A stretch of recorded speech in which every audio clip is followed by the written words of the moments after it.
So today what I want to do is talk about the revolutions of 1848 and read the chapter. It's not very long.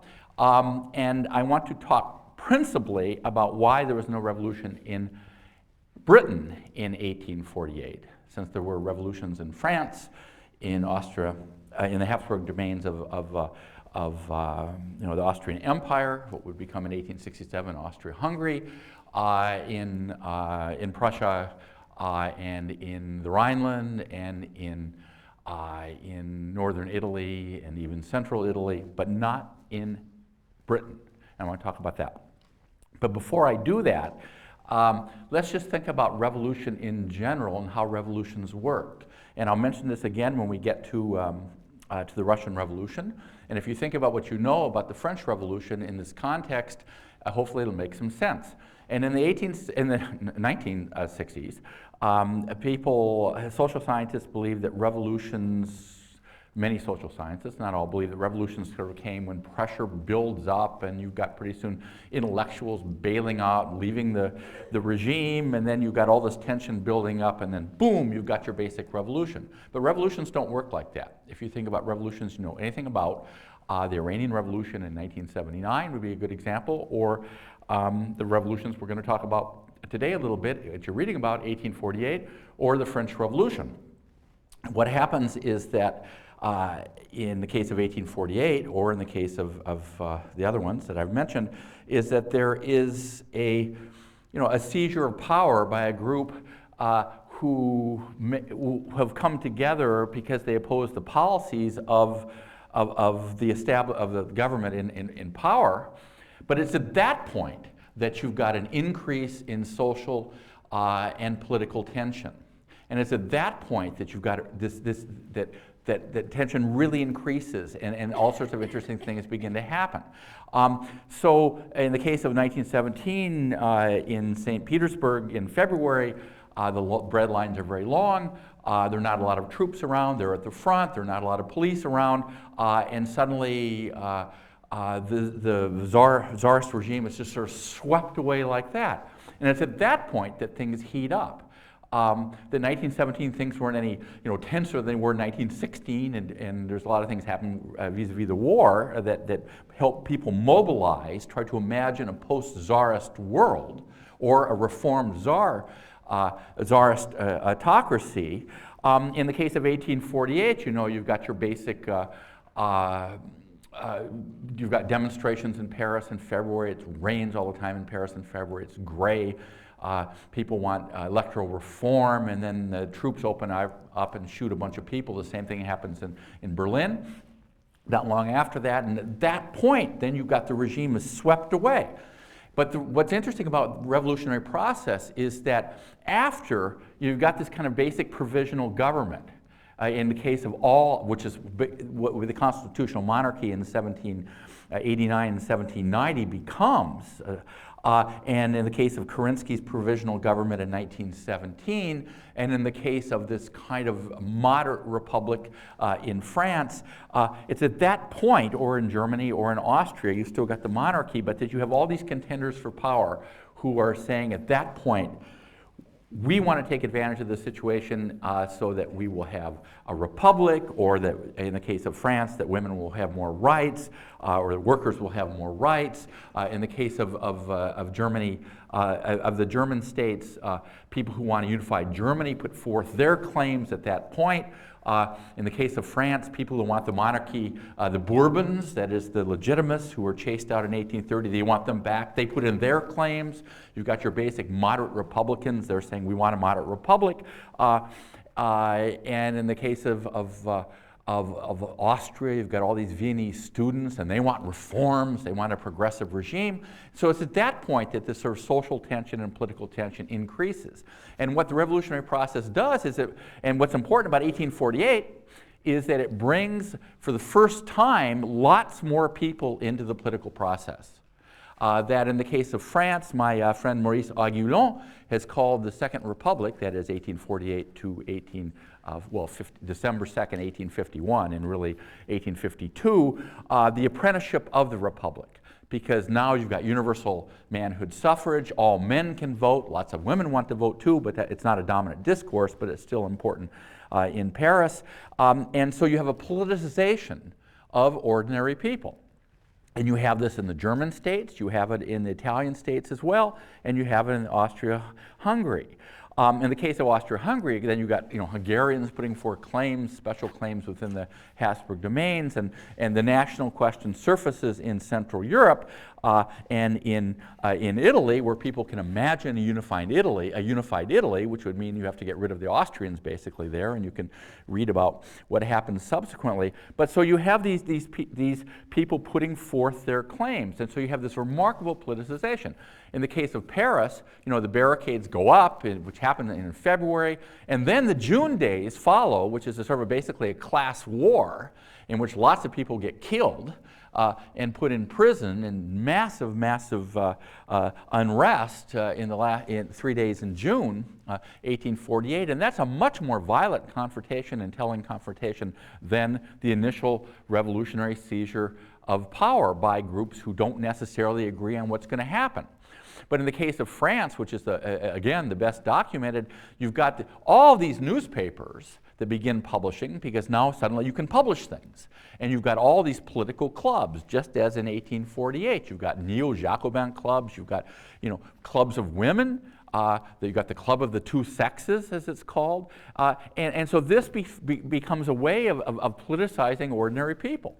So when men go to the polls in 1848, in April, for the first time, and they elect a relatively conservative, indeed monarchist-leaning National Assembly, but they do so with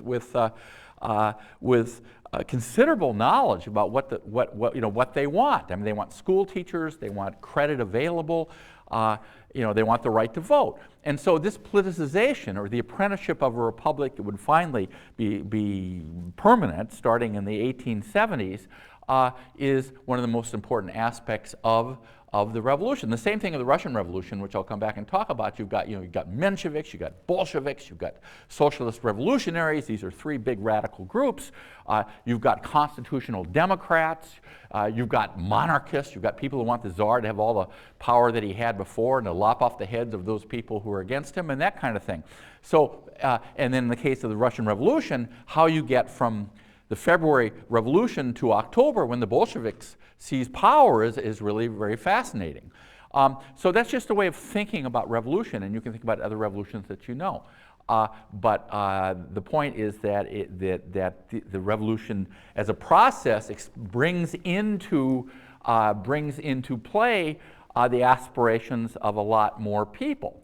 And in the French case, which is fascinating, is what begins as kind of an urban, sort of middle-class revolution of people fought by artisans as usual, who want the right to vote, ends up in December 1851, after Napoleon's nephew, Louis Napoleon Bonaparte, who had become good old Napoleon III, not so good old, but he destroys the Republic, where he completes a process of repression that he'd already, as president of France, elected on the 10th of December 1848, initiated, but that very ordinary people, peasants, for the most part, but also rural artisans, and particularly in the South, and not necessarily speaking French at all, rise up to try to defend the Republic, or what they called la belle, the beautiful one, against the rape, as they called it, by the repressive apparatus centered in Paris. And so this urban revolution ends up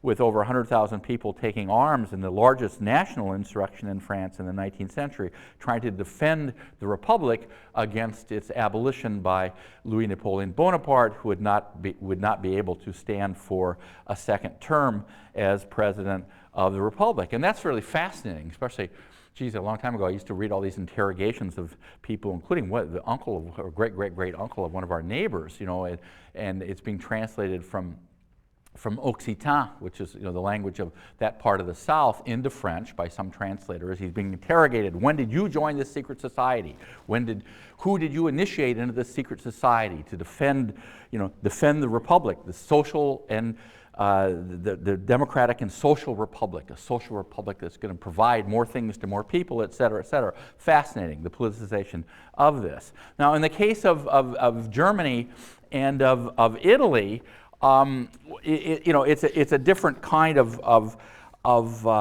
revolution. It still had its kind of liberal and democratic component.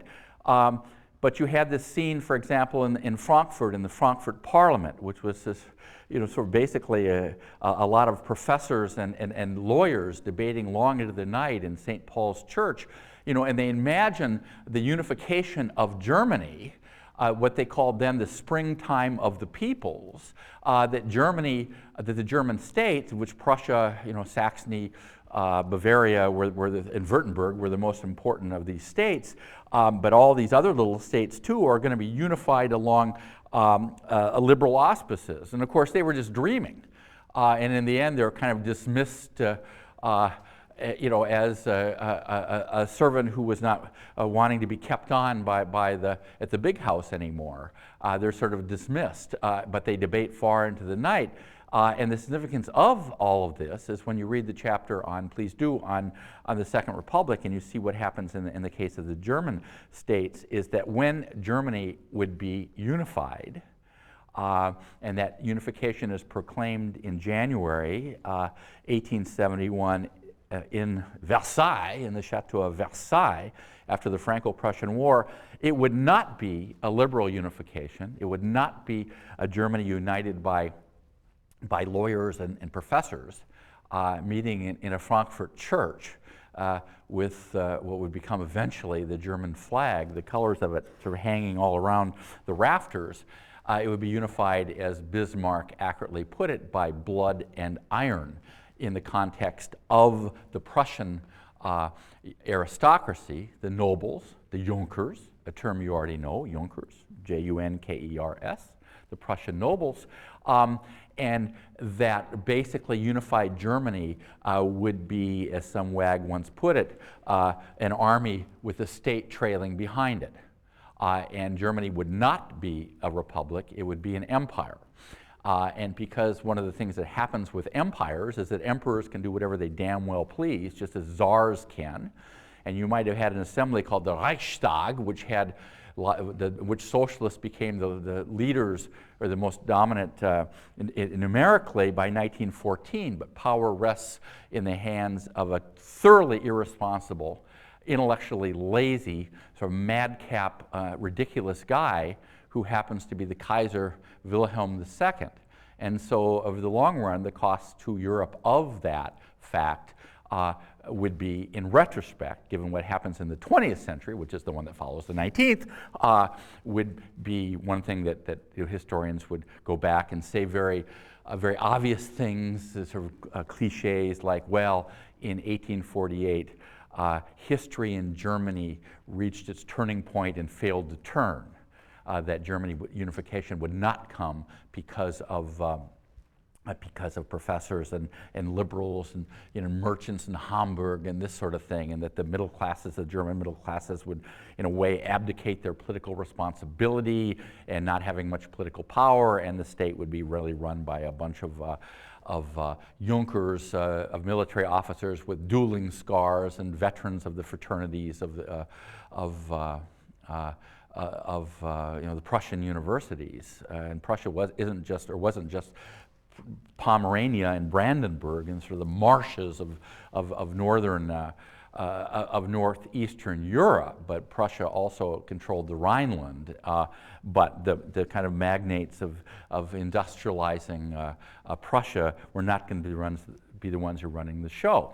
In the case of Italy, I mean, the news, you could read about that too, is that there are a lot of people running around saying, long live United Italy and all of this business, but that was to be very hard too, because in order to unify Italy under any auspices, and most people wanted under liberal auspices, you have to get rid of who? You have to get rid of the Austrians, because the Austrians control almost all of northern Italy and much of central Italy too. So there are lots of impediments to Italian unification, not the least of which was the fact that the vast majority of people in Italy did not speak Italian. That itself was not a major impediment, but I guess it was too. Only about 4 or 5% of the people in Italy spoke what now is considered to be Italian, which I guess is, I don't speak Italian, but I guess is essentially the language of Tuscany, the area around Florence.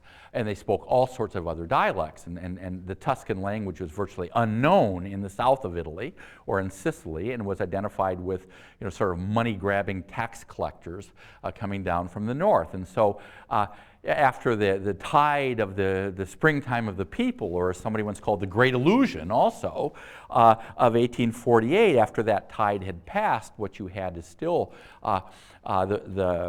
lots of fervent hopes and dreams that Italy was going to be unified along liberal auspices, and indeed that is what happens, even though it's a monarchy, and unification comes because of basically the expansion of the state of Piedmont, Sardinia, which was that most influenced by the French wave in the times of the French Revolution and of Napoleon, and also the wealthiest part of Italy.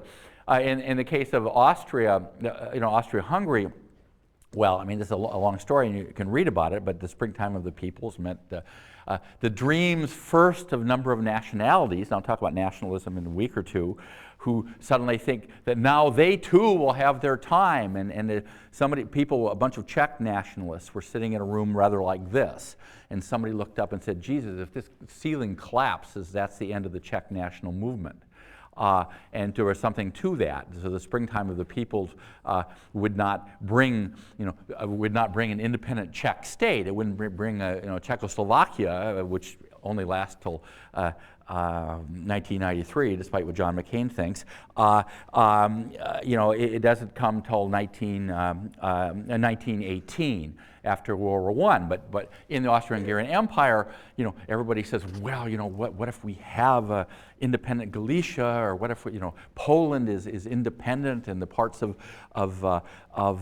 Russian and Austrian Poland will be independent. But these are pipe dreams, and national awareness and great power politics will mean that this isn't going to happen until later. Poland becomes independent in 1918 for reasons that you already know, and that the chill of reaction, I mean, revolution, reaction, repression, is what really happens, and that's the theme running through the whole thing, besides the big hopes of the spring of 1848, and the kind of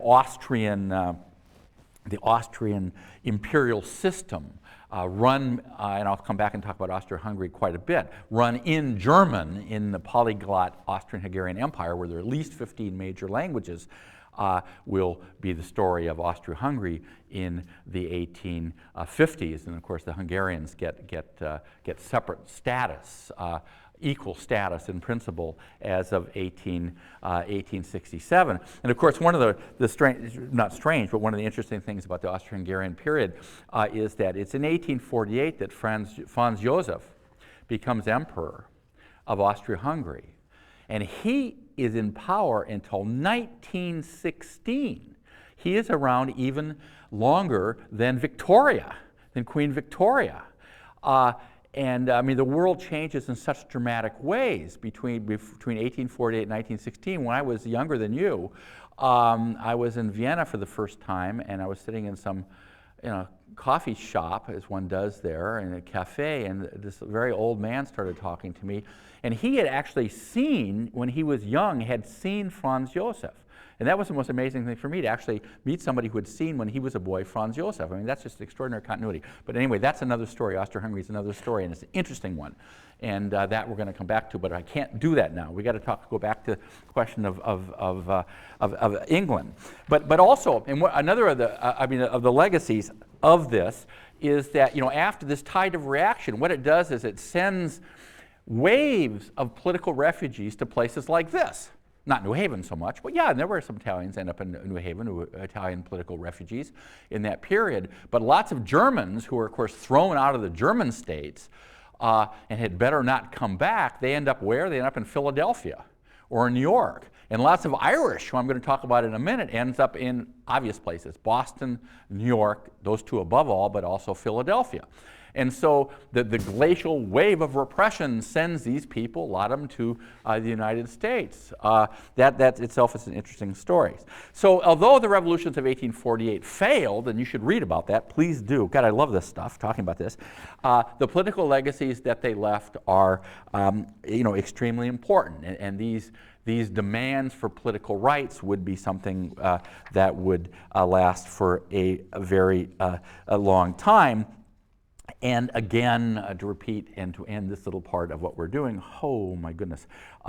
Now, that German unification would come under very different auspices than that of the revolutionaries of 1848, what they wanted, and that the King of Prussia rejects this crown offered from the gutter, as he called it, to unify Germany under a liberal monarchical auspices. That ain't going to happen, and it doesn't. Okay, there's revolution in all these places in 1848, the big wave, but why not in Britain? Why not? You probably already know some of the answers. Now, the context, there are really two major contexts in all of this. The first is that the Reform Act of 1832 opens the drawbridge, puts down the drawbridge, and opens it to more voters. More people can vote now. Again, voting was based upon property qualification.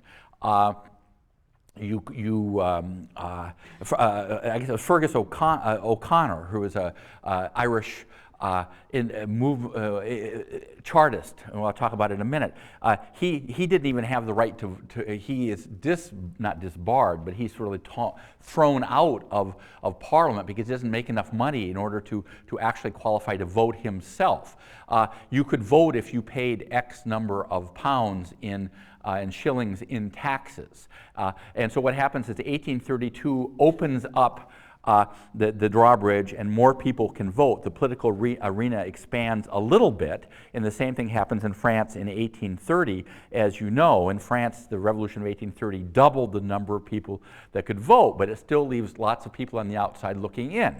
And in 1867, they would pass a second reform bill that lets more people in. And in 1884, they pass another one that lets almost everybody in, except for, I think, domestic servants and maybe rural proletarians. I can't remember exactly.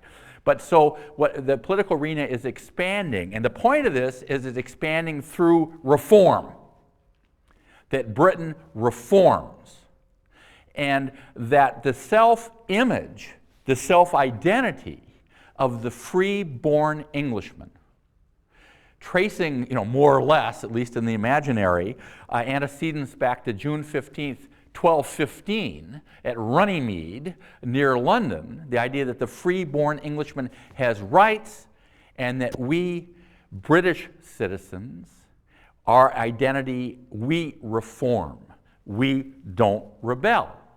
And clearly, as I will demonstrate in a minute, drawing on the work of John Belcher and other people too, that what happens in 1848 is when there might have been a revolutionary moment in Britain, that France has sneezed and Europe is catching a cold, as they like to say over and over again, it doesn't come to Britain. But that British national identity, like all national identities, have to be systematically reinvented and reconstructed. And that this happens in 1848 and subsequent years as well. That the sense that we are respectable, and respectability I've written up on the board, that respectability means reform and not revolution. Now, and that the aristocracy of labor, who were craftsmen, and artisans / craftsmen, who could be seen walking through Hyde Park with their ladies on their arms, wearing suits, of all things, on Sundays, that bourgeois respectability had a political aspect of it too. And so in 1848, Britain does not rebel. Now the other, and I'll more about this in a minute, the other context is, of course, Chartism, which you should read about. Now, Chartist campaign, there were campaigns to get ordinary people to sign an enormous charter with millions and millions of names. There's the two big waves in the 1830s and 40s. And what they do is they sign and they say, oh, humble, we the humble poor, we ordinary people, we entreat you, big-time lords, property owners of great distinction who are representing a property in Parliament, we entreat you to give us political rights. And they bring these petitions, these huge petitions, they bring them on wagons signed by zillions of people, many of whom can only mark an X instead of write their names. And they bring them to Parliament in the rain, as always. And Parliament says, gee, thanks a lot, we don't want to see that. And then they say, oh, well, we'll do it again. Oh, great lords, give us political rights. And so they sign. They don't pick up their blunderbusses, they sign. In 1830, the French middle class was more than happy to turn the artisans loose on the street to fight their battles for them for political reform. In Delacroix's famous painting, Liberty Leads the People, the bourgeois with his top hat, it doesn't have any, in this romantic picture, romanticized view of revolution, does not have any place there because the bourgeoisie does not fight unless you consider master artisans, petty bourgeois. But in England, that's never going to happen. And the Chartist campaign remains respectable. It is it's class-based to the extent that most people who sign the Chartist petitions are ordinary people. But what really they saw themselves as moral reformers. They see themselves as trying to do, and it cuts across class lines, they're trying to get the government to do the right thing to pass more reforms. The Reform Act of 1832 was passed by a conservative government because they knew that inevitably it was going to have to be passed. Or who knows, they would create more lords in order to, and you'd have these sort of not real lords who are there so the bill gets passed. And so it's passed by a conservative government. And then everybody says, oh, well, we British, we reform, we've opened up the drawbridge, more people can vote. Now, there was a component of Chartists who were called physical force Chartists. And they're not so sure that reform without revolution is possible. But they are a minority within the Chartist movement. They are a very small minority, the physical force Chartists. So what you've got in 1848 is you got two things that are going on. First of all, you don't have a revolution. There's this big date in April, I think it's April 10th, where there's going to be this huge march in London. So what the government does is it deputizes 25,000 men of property. They become sheriffs, they become, I don't know what you call them, yeah, I guess sheriffs, I guess. And Louis Napoleon Bonaparte, who happened to be who had not yet returned to France, he was one of those who was actually deputized as a sheriff. And so the business people in the city, which is what, the financial capital that overlooks the British Empire, was increasingly called, they come with their hunting rifles to work. And they get those file cabinets ready to barricade the door, and with their rifles, and they're going to blow apart anybody who rises up and would challenge British, who would try to bring revolution to Britain. And there's 25,000 of these people. And the number of marchers was far, far small to that, and it's smaller than that, and it's a very peaceful march. There is no revolution in Britain in 1848. But if there had been a revolution, where would it come from? From where would the revolutionary ranks have come? And that is the interesting question. That's by far the most interesting question in all of this. Because what I said before about 1848 helps the British reinvent or reconfigure, reconstruct their identity, that there has to be an unwanted other there who's frightening them, who makes them convinced even more that they're doing it the right way. And I alluded before when we talked about the British identity in the 18th century. I said what the British in the 17th century, what they weren't helped determine who they thought they were. And what they weren't was absolutist. They reform. What they weren't was they're not Catholic. And the biggest riots in the 18th century were the Gordon riots, which were anti-Catholic riots. They are not the French, not at all. France has a centralized state, and France is full of Catholics. And many of the Protestants who had left France after the revocation of the Edict of Nantes in 1685 come not just to the Netherlands, but come to Britain as well. So this may have already tipped you off on who is the unwanted, dangerous other in the British, particularly upper class, but not just upper class imaginary. And they are the Irish. The Irish. And so what happens in 1848 and the subsequent years is that British nationalism is redefined again or reinfused with a sense of what we are not, and we are not Catholic and we are not Irish.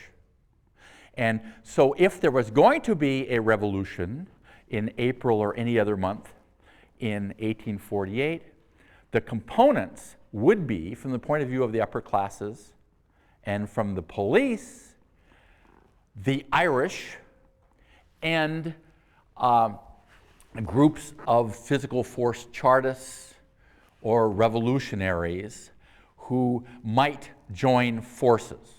Now, Chartists look to Irish to get them to sign the big petitions. They see them as allies. And remember, because of the Irish famine, potato famine, in the 1840s, that tens of thousands of Irishmen, hundreds of thousands of Irishmen, indeed, I think that I have it in the book somewhere, but the number of people who leave Ireland in the 1840s is in the millions, along with all those who just simply die, die in the fields. And they go to where? They go to the United States, and they go to England, particularly Liverpool. That's why Liverpool, this has nothing to do with anything, rien à voir avec, but the Liverpool soccer team is very much perceived as, a Catholic team in the way that in Glasgow, that the Celtics are the Catholic team because so many Irish immigrants went to Glasgow and to Scotland, and the Rangers are the Protestant team. Very anti-Catholic, and that's why these people were brawling in 1900. They played before 100,000 people in 1900. 100,000 people at a soccer game in about 1900, and they hate each other's guts, and they still do. So all these Irish are going to London also, and they live in the Irish neighborhoods. And so from the point of view of the ruling classes, and from the point of view of British nationalism, and from the point of view of the police, the possibility was there that the Irish Confederation, who are extremely militant. One of the important Irish leaders, Daniel O'Connell, who is in the book, he dies in 1847. But you've got these people that are far more militant, who believe in the only way. Many of them believe that the only way Ireland is ever going to be independent is by rising up and rebelling, and that's what happens, isn't it? That's what eventually happens. So they were right about that. But what if they start rebelling in 1848? And what if you had, for example, your basic Peterloo massacre, as they called it, playing on the word Waterloo, where the British troops shoot down well-dressed demonstrators in Manchester. What is it, 1817 or 1816, 1817? I don't remember. What if people who said, we ain't ever going to get anywhere if we don't do what our French colleagues have done, and that is take arms against these people. So there is a potential for an alliance between militants in the physical force Chartist movement, other radicals, and members of the Irish Confederation. Now, because it never happens, I mean, there are a few marches, there's a few skirmishes, but basically the only news is no news, does not mean that this wouldn't have a big effect on the reinvention of British nationalism, British self-identity. And what do I mean by that? Here, one of the interesting things is that John Belcher told me a long time ago on a train in Germany, from coming back from a conference in Würzburg, that there were more boxes of documents in the Public Record Office about the surveillance of ships coming into the ports of Portsmouth and above all Liverpool than there were any other documents about any other aspect of 1848. Why? What are they doing? where is the potential insurgency or infusion of militants for Irish coming from? It's coming from the United States. And one of the interesting things about this, and you could see also in the time of the Troubles, in the 1970s, I was in Ireland, ironically, when it all started up again in 1969, when all this, there was, at a time they were really worried about the IRA, and there was a lot to worry about then. The IRA was getting all sorts of money from Irish pubs in New York and Boston. Just tons of money, big bucks, all the time, to buy weapons. In 1848, one of the interesting things that Belcher and other people have discovered is that the real Irish militants, the most committed, were Irish immigrants from Ireland living in Boston and New York. And what they had done is taken the notion of American liberty, in quotes, and saying, all right, our role will be that of the French Revolution, to carry liberty in principle across the borders and free Europe from nobles, from priests, et cetera, et cetera.